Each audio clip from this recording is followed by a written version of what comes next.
Président, on a changé d'adresse, on vient de basculer. Le CNPA avait passé quasiment 30 ans rue Rouget de Lille à Suresnes. Et nous sommes aujourd'hui au 43 bis, route de Vaugirard, à Meudon. Ça clôt une année bien particulière, celle de 2020, et je voulais savoir ce que tu en avais pensé et quel est le retour que tu souhaitais en faire. L'année 2020, Xavier, a été une année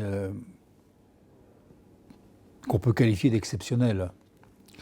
Je pense qu'il en restera dans l'histoire de notre grande maison CNPA des éléments majeurs. Vraisemblablement le premier, qui était normalement annoncé, celui-là, c'est le déménagement. Je pense que ce dossier a été mené à son terme, avec l'envie réelle de créer autre chose que le CNPA, mais aussi donc cette maison de la mobilité avec s'adjoindre l'ensemble de nos organismes paritaires pour créer un ensemble global des services de l'auto me paraissait essentiel. Et puis de le faire dans un site très différent, beaucoup plus moderne, beaucoup plus accessible à tous, et qui nous permet effectivement de donner une autre orientation de la maison CNPA, beaucoup plus moderne, beaucoup plus accueillante à mon avis, et qui fera que tous les collaborateurs et toutes collaboratrices, dans quelques temps, n'auront plus du tout envie de retourner à Suresnes. J'en suis convaincu. Alors, ce qui n'était pas du tout prévu pour 2020, mais qui a effectivement marqué l'année d'une manière extrêmement forte, c'est cette épidémie, cette pandémie de Covid-19. La première chose que je retiendrai, c'est que l'année, pour moi, quand même passé extrêmement vite. Je ne l'ai pas vu passer. On avait des projets, comme d'habitude, on envoyait les choses, on préparait une éventuelle évolution encore de nos statuts pour les adapter à la branche, pour les adapter à ce que l'on voulait sur une gouvernance totale, face aux épiphénomènes qui n'en sont pas, mais quand même les lois voulues par notre président de la République, les modifications sur la formation professionnelle, sur les retraites, et puis demain sur autre chose. Je pense que ça avait des conséquences pour nous extrêmement fortes et qui guidaient quand même cette année avec l'envie de toujours moderniser et de répondre aux grands défis qui étaient les nôtres. Et puis est arrivé donc ce fameux Covid-19. Je pense que ça a été un moment exceptionnel pour la maison dans lequel l'apport, le jeu que tu as avec les équipes très proches du siège a montré notre capacité à pouvoir rebondir sur l'ensemble des sujets, d'être à la fois fort, compétitif, savoir répondre à l'ensemble des questions de nos adhérents dans une organisation très centralisée, il est vrai, mais ô combien efficace. Et c'est dans les grands événements et dans les grandes difficultés que l'on rencontre les grandes structures et les hommes qui sont capables d'y répondre, et on l'a fait. À tel point que cette année 2020 restera une année pour nous assez exceptionnelle, notamment en termes de la confiance de nos adhérents. Cela, paradoxalement, nous a aidés à dépasser l'objectif que nous attendions en termes d'adhérents. Et cela nous a permis aussi de montrer que quand on a apporté le service nécessaire à l'ensemble de tous les métiers, du terrain, à la fois les métiers les plus simples, les métiers de la distribution, du commerce, de la réparation, et de tous les services qui sont là. On va dire que tous nos métiers ont répondu présent et ont compris que cet apport de la cotisation, parce qu'il faut être clair à un moment donné, a été quelque chose de fort et a montré l'envie de dire que oui, le CNPA a rapporté ce qu'il fallait dans des moments difficiles à nos métiers. Donc pour moi, cette année-là restera inévitablement gravée dans ce sens. J'espère que 2021 va être un peu plus calme, au moins du point de vue de la pandémie, ce qu'on peut tous se souhaiter. Et puis je voudrais peut-être profiter de 2020 pour dire à combien je pense à tous ceux qui ont contribué à l'action dont on parlait tout à l'heure, nos élus, nos présidents territoriaux, les présidents départementaux, qui ont tous contribué à leur niveau, à leur force, d'apporter le strict nécessaire de l'offre CNPA qu'ils présentaient sur le terrain. et puis l'ensemble de tous nos salariés, de tous nos permanents qui ont été, et là je le dis, largement à la hauteur. Donc si même cette année-là restera quelque chose de dur et qui nous fera mal, elle sera aussi celle de, je pense, une forme de naissance un peu d'un groupe CNPA, à la fois sur les élus, mais à la fois sur l'encadrement et en plus dans ce nouveau siège, quelque chose qui restera gravé et pour très longtemps.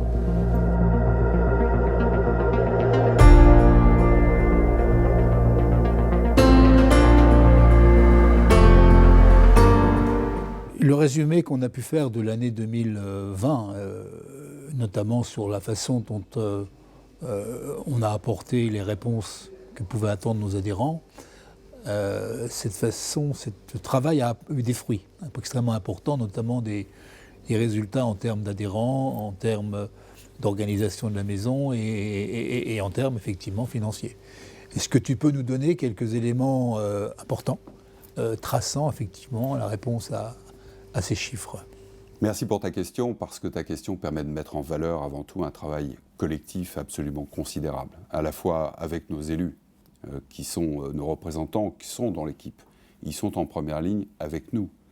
Et cela permet de montrer finalement toute la force que le CNPA a pu révéler dans des circonstances bien particulières, hors normes.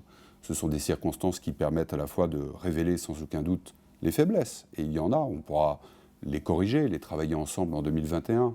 Mais retenons les forces que nous avons pu mettre à disposition de la profession. C'est notre travail. Et j'ai tendance à penser que nous n'avons fait que notre travail, que la profession ait pu mesurer davantage l'apport que le CNPA peut le faire, tant mieux, c'est une bonne chose. La profession a besoin d'être défendue, d'être représentée dans des circonstances aussi particulières. Par rapport aux chiffres, le chiffre qui me vient en tête en premier, c'est le nombre 4. Ce sont les 4 valeurs du CNPA, parce que sans ces valeurs, je pense que le CNPA aurait été probablement, lui aussi, emporté dans cette tempête absolument inouïe, sidérante, qui a mis l'économie de notre société presque à terre. Ces 4 valeurs, quelles sont-elles? J'aime toujours les rappeler, parce que c'est ça qui fait la différence en réalité. C'est la confiance, d'abord. La proximité, qui n'est pas simplement géographique, c'est aussi la proximité avec les problèmes de la profession. C'est bien sûr le sens du service, et Dieu sait si le CNPA a été au service de tous nos métiers, de nos élus, dans leur ensemble, dans leur communauté. Et c'est bien sûr l'engagement, parce que sans engagement, il n'y a rien. Et le CNPA, c'est beaucoup plus qu'une simple société de service, c'est beaucoup plus que cela. Alors évidemment, à partir de ces 4 valeurs, c'est à partir d'elles que nous avons pu construire avec toi et avec nos instances qui se sont réunies de manière parfaitement régulière, même au plus fort de la crise, que nous avons effectivement pu aligner un certain nombre de chiffres qui sont très satisfaisants pour le travail collectif. 60 000, plus de 60 000 consultations sur le printemps, auxquelles s'ajoutent de nouveau 50 000 consultations au cours des derniers mois. C'est absolument considérable. C'est du travail quotidien, technique, rigoureux, précis, 24 heures sur 24. Plus de 60 réunions, souvent au plus haut niveau avec les pouvoirs publics, auxquelles tu as participé, auxquelles nous avons participé ensemble pour négocier parfois des points d'une complexité inouïe qu'il fallait ensuite traduire de manière simple, accessible pour l'ensemble de nos chefs d'entreprise, quelle que soit leur taille, quel que soit leur métier, quel que soit leur territoire. Nous avons eu des retombées presse absolument fantastiques. J'aurais préféré, comme toi, que ces articles de presse servent à valoriser la profession. Mais elle a permis là aussi de témoigner le fait qu'il fallait représenter cette profession dans l'opinion, auprès des pouvoirs publics, pour faire valoir ses intérêts et faire en sorte que les décisions prises par les pouvoirs publics répondent aux difficultés de manière précise, de manière concrète. Les autres chiffres, je ne veux pas être, paraître arrogant. Ce n'est pas notre genre, ni à toi ni à moi. Les chiffres sont très importants. Le meilleur d'entre eux, finalement, qui n'est pas comptable, c'est le nombre des adhérents. On a gagné plus de 2000 adhérents en l'espace d'à peine 12 mois. Ça, c'est du travail. C'est le juge de paix. Il n'y a pas d'autre juge de paix que de celui-là. Soit nos clients, nos professionnels, sont satisfaits du CNPA, soit ils ne sont pas. Le CNPA, il fonctionne, tu le sais bien, de manière libre, de manière indépendante. Et donc la qualité du travail que nous faisons ensemble, elle se retrouve à un moment ou à un autre sur la représentativité. La représentativité, ce n'est pas simplement une mesure comptable, c'est quelque chose qui nous permet d'avoir un socle en termes de légitimité pour parler fort, pour que tu puisses parler fort et que tu puisses parler juste auprès de nos différents interlocuteurs. Et enfin, il y a une autre partie de la maison qu'il faut remercier, qu'il faut saluer, ce sont nos partenaires. Parce que c'est finalement une communauté qui a travaillé côte à côte au plus fort de cette crise. Ce sont nos élus, ce sont nos entreprises, ce sont l'ensemble de nos institutions de branche que tu as fédérées autour de toi. Je pense à la formation professionnelle, je pense à la retraite, à la prévoyance. Ce sont des institutions paritaires dont nous partageons la responsabilité avec nos partenaires sociaux.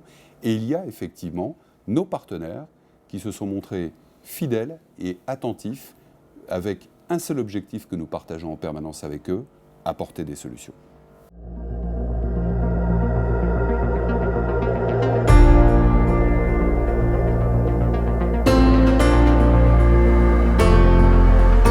Pour conclure ce court entretien, forcément trop court, on sait tous les deux avec beaucoup de nos professionnels que la mobilité, et c'est un peu paradoxal, mais la mobilité a été au cœur finalement des questions du confinement et du déconfinement. Quel est le message que tu souhaiterais adresser à la profession et à la communauté de notre branche pour 2021, qui va être là aussi une année quelque part de transformation et de transition ? 2021. En premier lieu, avant les grandes orientations que je souhaiterais pour la maison, qu'on pourrait souhaiter tous les deux pour la maison, c'est d'abord d'essayer d'en finir avec cette pandémie. Nous souhaiter toutes et à tous le fait de voir un peu le bout. Alors, il y a des aspects positifs. On parle des vaccins. On voit qu'on n'est pas dans la même situation que celle qu'on a connue en mars. Il y a une meilleure maîtrise. Donc on peut penser que sur le plan purement et strictement médical et sanitaire, 2021 devrait voir la fin, au moins provisoire, de cette pandémie. C'était extrêmement important puisque cette pandémie ont été des conséquences économiques fortes, fondamentales. Et je souhaite déjà que l'ensemble de tous les amis, de tous nos adhérents, dans le cadre de leurs différents métiers, puissent sortir par le haut dans ce dossier. On y travaillera à nouveau. Mais tant de difficultés, tant de malheurs dans les entreprises vont sûrement laisser des traces. Donc je souhaite déjà à toutes et à tous le fait qu'à un moment donné, on puisse dépasser un peu ce genre de choses et que notre communauté globale des services de l'auto puisse aider tout le monde et on le fera. Maintenant, il faut regarder un petit peu plus concrètement. Il y a un plan de relance très fort voulu par le gouvernement. Je pense que notre métier, si je peux me parler ainsi, va consister à aller chercher un maximum d'aide pour l'ensemble de dans l'intérieur de notre branche. Ça, c'est fondamental. On a un travail. Je pense qu'il faut qu'on continue sur un autre axe aussi, qui est l'axe global de cette maison, qui est une maison de la mobilité dont tu parlais, qui demain a travaillé avec l'Alliance des mobilités, avec Station F, pour nous moderniser, pour faire en sorte qu'il y ait ensemble quelque chose qui soit complémentaire entre nos métiers dits traditionnels, classiques, et ces métiers d'avenir. Ça, c'est un point qu'il faut absolument continuer. Le troisième point, c'est peut-être aussi d'intensifier notre travaux dans les territoires. J'en suis convaincu. Il y aura certainement des élections cette année en 2021 qui existeront. Il y aura besoin effectivement que l'on soit beaucoup plus présent dans ces territoires. Et j'espère pouvoir aller inaugurer les quelques premières maisons de mobilité qu'on a ensemble voulues, parce que ça me paraît essentiel. Le CNPA, c'est la mobilité, c'est peut-être notre futur nom, mais là encore, on y réfléchira.